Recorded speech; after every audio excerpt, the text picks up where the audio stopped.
आप देख रहे हैं पब्लिक मुद्दा।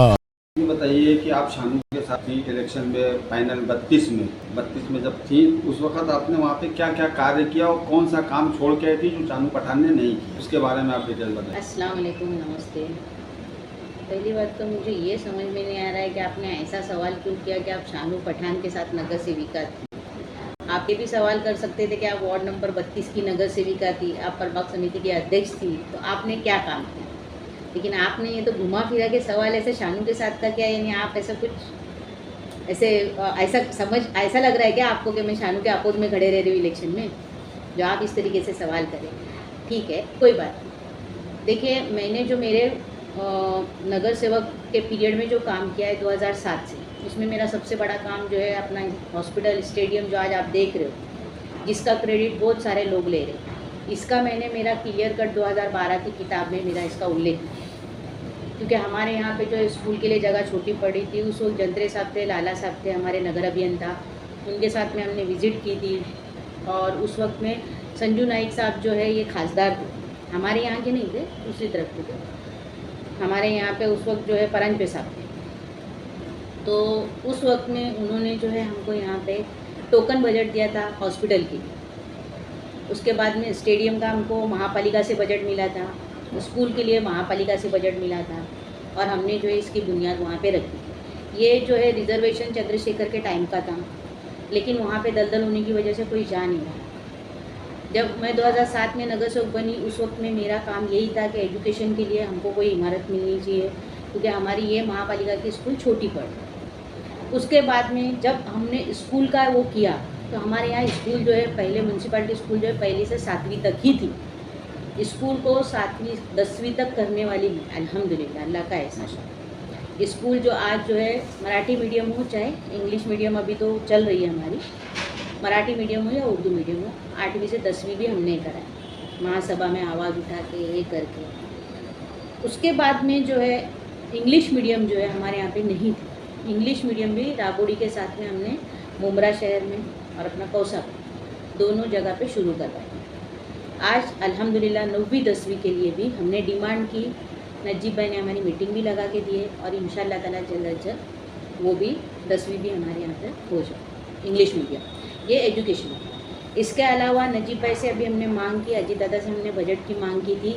जो हमारी माध्यमिक की स्कूल है, एक शहर में रहते हुए भी एक ग्राम पंचायत की स्कूल की तरीके की हालत है, इसके लिए हमने डिमांड की है कि वहाँ पे ग्राउंड+2 या फिर ग्राउंड+7 का बेस रहे, ग्राउंड+ एटलीस्ट 2 तो इमारत बने, जिसमें एक अच्छा लैब हो, बच्चों को लाइब्रेरी हो पढ़ने के लिए, बच्चों को पढ़ने के लिए मतलब अच्छे से एक स्पेस मिले बच्चों को पढ़ाई के ताल्लुक से। आज जो है वो छोटी छोटी जगहों में बैठ रहे हैं, पतरे गर्म होते हैं, बहुत सारी तकलीफ़ें उनको हो रही है। इसके अलावा हमारा आगे चल के कॉलेज भी आए 11th में, ये हमारा आगे का ही। आने वाला भी मानपा चुनाव में ऐसा कौन सा मुद्दा लेकर आप मैदान में उतरेंगे जिससे विपक्ष पार्टी के सामने आपको चुनौती का सामना करना पड़े। विपक्ष पार्टी अब तो उनके पास तो एक ही मुद्दा है कि ये बीजेपी वाले हैं, ये बीजेपी वाले हैं, ये बीजेपी है। इसके अलावा उनके पास काम के ताल्लुक से तो उन्होंने पूरे इलेक्शन में बात ही नहीं की, क्योंकि अगर काम पे अगर बात होती तो मुझे नहीं लगता है कि ये चुनाव ऐसा होता। और अगर शहर के लोग भी इसको समझते, जज्बाती नहीं होते, तो आज शायद हालात कुछ और। मतलब आपका कहने मतलब जो अगला चुनाव हुआ था विकास की कोई बात ही नहीं हुई थी। नहीं, आपने देखा होगा ना कि अरे ये बीजेपी वाला है, ये फलाना है, ये उसको सपोर्ट होगा, तुम अगर इसको वोट देंगे तो वहाँ तक पहुँच जाएगा, यही बात हो गई थी ना। आज आप मेरे को बताओ बालिया मामा क्या कर रहा है।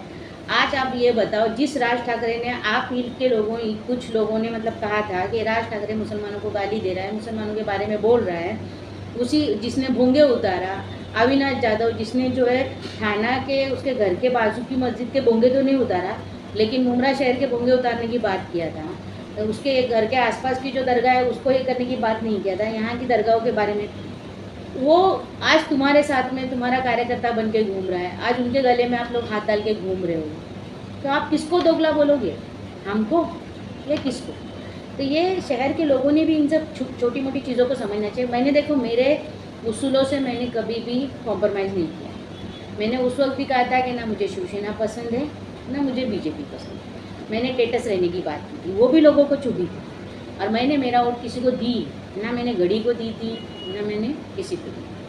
मैंने मेरा वोट जो है खासदारकी के इलेक्शन में नोटा दबा दी। उस वक्त भी लोगों को चुभा था। क्यों कि उस वक्त मैंने ये बात कही थी कि जो बाबरी मस्जिद तोड़ने वाले हैं उद्धव ठाकरे, उनके जो वालिद थे उस वक्त ने, हाँ बाला साहब ठाकरे, तो इन लोगों ने बार बार, और उद्धव ठाकरे जी ने एक बात कही थी बायकला में कि हमने बाबरी मस्जिद तोड़ी है गर्व से, और उस मीटिंग में इन लोगों ने हमको ले जाके बिठाया, वो भी हमको बुरा लगा था। भाई हमने ऐसा क्या किए हैं कि जिसकी वजह से आज लोग इतनी बातें करें। अब आपने नीतीश राणे को ये हाल में सुना होगा, आए दिन मराठी का मुद्दा उठाते, यही राज ठाकरे आए दिन। आप मुझे ये बताओ, मराठी मराठी मराठी काय मराठी मुद्दे जो है क्या है? कुछ नहीं है, ये सिर्फ एक भाई को दूसरे भाई को लड़ाने की साजिश है। जो ब्रिटिश करके गए वही हमारे नेता गए।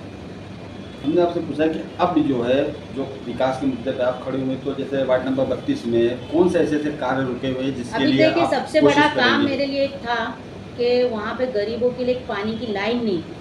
पानी की टाकी के रहते हुए भी आज़ाद नगर का मुद्दा जो है बहुत गरमाया था। आपने देखा होगा जब वो हमारे ऑफिस पे आए थे, शिवा इसके अपने नजीब भाई की जो ऑफिस है हमारी पार्टी की, जो सोनाजी नगर की जो बड़ी ऑफिस है, वहाँ पे कुछ लोग आए थे आज़ाद नगर के, तो उस वक्त से बहुत बड़ा वहाँ पे एक मतलब माहौल क्रिएट किया गया, चौकी तक बात गई थी, वो बहुत सारा कुछ हो गया था। आप बताओ, उस वक्त इनके पास बजट नहीं था रात में, और हम हमारे हर बाइट में बोल रहे थे कि आए हुए बजट पे काम नहीं करने दिया जा रहा है, और हमको नहीं डराया जाता है, कॉन्ट्रैक्टर को डराया जाता है, अधिकारियों को डराया जाता है, क्योंकि हम अभी नगर सेवक नहीं हैं, लेकिन आमदार तो है यहाँ पे। तो इंसान जो है कहीं ना कहीं थोड़ा डरता है, तो अधिकारियों को, कॉन्ट्रैक्टर को डराया जाता है। और आप बताओ, जब ये सब माहौल क्रिएट हुआ, उसके दूसरे ही दिन क्रेडिट लेके लोग बोलते हैं हमने बजट लाया, हमने काम किया। कल तक आपके पास पैसा नहीं था, कल तक आप गरीब थे। एक दिन में कौन सा ऐसा टेंडर निकला, कौन सा ऐसा वर्क ऑर्डर निकला एक दिन में? मतलब काम हम करें, क्रेडिट ये ले। ठीक है, आपको खुशी मिलती है, हम खुश हैं क्योंकि आप भी हमारे हो, हमें कोई एतराज़ नहीं। रही बात दरगाह रोड का जो कब्रिस्तान के बाजू का नाला है, बहुत ही बेकार नाला है वो, उसकी वजह से लोगों के घरों में पानी भर रहा है। आपने देखा होगा बेचारे सोना लोगों की दुकानों में पानी जाता है, वहाँ पे 1-1, 2-2 फुट पानी रहता है। इसका जो है मेन आउटलेट जो है वो बीच रास्ते से लेके मित्तल तक है, वो बंद है। उसको ओपन करने के लिए बारिश के दिन है, अभी रोड खुद के जमने वाला है, इसलिए हमने उसको पेंडिंग रखा है। बारिश के बाद इंशाअल्लाह ताला ये काम हो जाएगा, और ये बहुत बड़ा काम है। इसके अलावा कब्रिस्तान का काम होने वाला है अमृत नगर के। उसके अलावा हमारा जो गार्डन है, जिसको इलीगल तरीके से चालू किया गया था, हम उसको लीगल करेंगे क्योंकि उसकी परमिशन है मेरे पास। जब हमारी महासभा चलती थी उस वक्त की मेरे पास परमिशन है, परमिशन होने के बावजूद भी इन लोगों ने इलीगल तरीके से उसको चालू किया। मैडम, एक ये मुद्दा है कि जैसे अभी आमदार चुनाव के अंदर बीजेपी का जो लेवल आया था, अगर फिर वापस अगर आप खड़े होंगे तो आप क्या लगाएगा, तो फिर आप इसका सामना कैसे करेंगे? लोगों की आंखें खुल गई है। बालिया मामा था क्या, वक्फ बोर्ड का जो हुआ, कहीं ना कहीं अजीत दादा ने हमारे साथ खड़े रह के बहुत सारे मुद्दों पे हमारा साथ दिया है, ये लोगों ने भी देखा है। अभी लाड़की बहन योजना के पैसे लेने के महिलाओं ने बंद किए क्या? वो भी तो बीजेपी के। तो क्या आपने रिटर्न दिए? नहीं दिए ना। आज फ़ायदा तो मिल रहा है, कहीं ना कहीं लोग फ़ायदा तो ले ही रहे हैं। और रही बात बीजेपी, मुझे भी नहीं पसंद, मैं बीजेपी की विचारधारा पे चलती भी नहीं हूँ। आपने देखा होगा नीतीश राणे हो या कोई और हो, जब भी अगर कोई हमारी कौम पे उंगली उठाता है या हमारे लोगों पे बात करता है तो मैं उसका बिंदास निडरता से जवाब दूँ। लेकिन अगर हमको शहर के काम करने हैं तो हमको सत्ताधारियों के साथ बैठ के काम करना है। आप बताओ, मैं 2007 में नगर सेवक बनी थी, मैं समाजवादी पार्टी से नगर सेविका जीत कर आई। इनडायरेक्टली इन लोगों ने शिवसेना को सपोर्ट किए थे। महापालिका कितने सालों से शिवसेना उधर सत्ता में है, तो शिवसेना सत्ता में है तो अपक्ष रहने पे क्या हम काम नहीं करेंगे क्या? सत्ताधारियों के साथ रह के काम करने से हम सत्ताधारियों के साथी या उनके विचारधारा के नहीं होते। एक काम के लिए, हमारे शहर की तरक्की के लिए हम लोग जा रहे हैं। आज नजीब मुल्ला नगर सेवक भी नहीं है, लेकिन उसके बावजूद भी फंड ला के अजीत दादा के ज़रिए से बोलिए, क्या हमारे खासदार श्रीकांत शिंदे के ज़रिए से बोलिए, आज शहर में काम करा है। तो ये बात अच्छी है या बुरी है? आज हमारे शहर को तरक्की की ज़रूरत है या नहीं है? आज एक आमदार 16 साल से आपके पानी का सॉल्यूशन नहीं दे सका। आज एक आमदार 16 साल से हमारा जो है कचरा पहले 5 करोड़ में उठता था, वो भी परबाग समिति एक ही थी, हाँ, मुमरा और दीवा परबाग समिति एक ही थी। और हमारी मुमरा और दीवा परबाग समिति का कचरा सिर्फ और सिर्फ हमारे काजी साहब जो है वो 5 करोड़ में टेंडर निकलता था। आज भी आप जाके पूछ सकते काजी साहब से, जो वफा पार्क में रहते हैं। सिर्फ 5 करोड़ में टेंडर निकलता था। माहिती के अधिकार में भी आप मालूम कर सकते हैं। उसमें गटर की सफाई भी होती थी। चलो ठीक है, आबादी बढ़ गई, वो बढ़ गया, हम मानते, लेकिन आज वही टेंडर कई करोड़ों में गया और आपने प्राइवेट कर दिए। उसके बावजूद भी तुम्हारा कचरा नहीं उठता है। और क्या बात किए थे भाई, गली गली का कचरा साफ होगा। गली का तो छोड़ो, रास्ते कचरे से बड़े बड़े ये हाल है। टोरेंट अभी बड़े बड़े दावे किए थे, यूनिट के पैसे कितने बड़े, सर्विस चार्ज कितना लगता है आपको। MSDC थी तो वो उनका अपना था, या भी उन्होंने दूसरों को कॉन्ट्रैक्ट दिया। तो आप सोचो वो बर्डन किस पे गिरा। GST अलग लगती है, उनका चार्जेस अलग लगते हैं, उनके गाड़ी के पैसे हम दो, उनके हर चीज़ का पैसा हम दो। ये पैसा गरीब की जेब से जाता है। स्कूलों का हाल क्या हुआ था। आज अल्हम्दुलिल्लाह चलो बजट आ रहा है, काम हो रहा है। क्रेडिट लेने के लिए तो 17 जन आए। रही बात ट्रैफिक की, कुछ लोग प्राइवेट खुद खड़े थे मुंह में सीटी लेके बजाते हुए। टोचन किया जाता है गाड़ियों को। कहाँ पे है पार्किंग, पार्किंग की जगह कहाँ है, और रोड पे कहाँ बोर्ड लगे। यहाँ फुटपाथ नहीं बचे। जब गुलाब पार्क मार्केट पूरी तरीके से हट गया था तो आपको दोबारा बसाने की ज़रूरत क्या थी। हॉकर्स जोन दे देते, रोड पे ही बसाया। तो उसके लिए क्या इतना बड़ा मतलब रास्ता चौड़ा किया गया था। गरीबों की दुकानें, गरीबों का घर इसीलिए तोड़ा गया था कि भाई चलो हॉकर जोन रोड पे ही बनाया जाए। ऐसे बहुत सारे मुद्दे हैं। अभी इंशाल्लाह ताला हमने जो वादा किया है कि हम जो है मैदान देंगे खेल का, वो मिलेगा इंशाल्लाह ताला। जो भी रिजर्वेशन का प्लॉट है, बहुत से तो कईयों के नाम पे भी चढ़ गए हैं। अब क्या कर सकते हैं। अभी आपने देखा होगा हाल ही में कुछ लोग जो है डंपिंग करने के लिए मना करते हैं और कुछ लोग जो है डंपिंग कराते हैं। अब कुछ दिनों में वहाँ के रास्ते बनाने की मांग होंगी, बोलेंगे गाड़ियाँ घुसती है।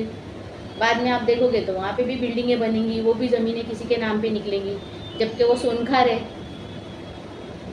ऐसे ही 7 बारे बन जाते हैं ना। अच्छा मैम, एक सवाल मेरा और है कि अभी कुछ दिन पहले हमारे उप मुख्यमंत्री अजीत पवार दादा का बर्थडे था, तो पूरे मुमरा के अंदर देखा गया तो कोई भी आपके जो सोनाजी नगर ऑफिस के अंदर एक प्रोग्राम रखा गया था शाम को। तो उस टाइम पार्टी के जो बड़े बड़े होते प्रोग्राम थे कोई नज़र नहीं आया। इसके बारे में आप क्या कहेंगे। नहीं, देखिए बहुत से लोग जो है ना, अभी मैं खुद अनीता की नहीं और हमारे दूसरे भी दिगर जो है संगीता थी, रूपाली, हम लोग बहुत सारे लोग जो है नजीब भाई के ऑफिस पे बैठे थे और शहर के ही कुछ मुद्दों को लेके चर्चा चल रही थी। जैसे मैंने कहा कि इंग्लिश मीडियम 9वीं 10वीं हमको अभी करना ज़रूरी है। देखिए बर्थडे तो होता रहता है और बर्थडे के लिए हमने उनको विश भी किया दादा को, लेकिन हमारे सामने जो हाल ही में जो मुद्दा है वो हमारे बच्चों के लिए टीचरों की ज़रूरत है।